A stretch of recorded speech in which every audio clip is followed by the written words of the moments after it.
اس وقت لاہور کو نشہ بیچنے والے اور نشہ پینے والے لوگوں کے حوالے کیا ہوا ہے۔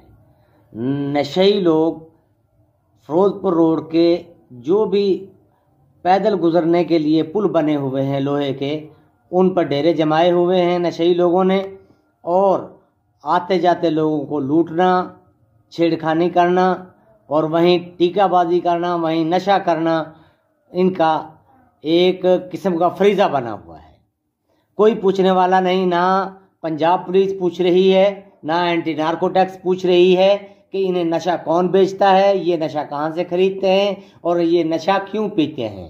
یہ ایسا ناسور ہیں جس سے ملک کو نجات دلانے کی ضرورت ہے۔ اگر جسم کے اندر کوئی ناسور بن جائے، اگر اس کا علاج نہ ہو سکے تو اس کو جسم سے کاٹ دیا جاتا ہے۔ اگر ان کا حکومت علاج نہیں کروانا چاہتی، میں تو حکومت سے یہ مطالبہ کرتا ہوں کہ تمام نشیوں کا علاج کروایا جائے، ان کو راہ راست پر لایا جائے۔ نہ اگر علاج نہ ہو سکے تو اس ناسور کو، نشہ بیچنے والوں کو، نشہ پینے والوں کو، ان کو جیسے کہ ناسور کو تباہ کیا جاتا ہے، ناسور کو نیست و نابود کیا جاتا ہے، ان دونوں لوگوں کو، بیچنے اور پینے والوں کو نیست و نابود کر دیا جائے تاکہ معاشرے کو پاک کر دیا جائے۔ دنیا کے تمام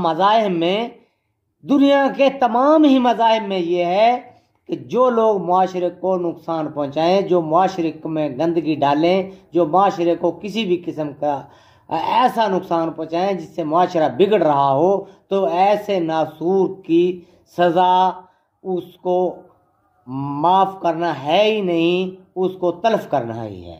میری حکومت سے مطالبہ یہ ہے کہ اس نشے کے عادی لوگوں کو ان کا علاج کروائے، ورنہ اس ناسور سے عوام کو بچائے۔ اور فیروز پور روڈ جو کہ اس وقت پورے کا پورا جو 30 کلومیٹر میٹرو ٹریک کا علاقہ ہے، اس علاقے میں تمام پلوں پر نشئی لوگوں نے اپنے ڈیرے جمائے ہوئے ہیں۔ ان کو فوری طور پر عوامی راستوں کو ان نشیوں سے پاک کیا جائے۔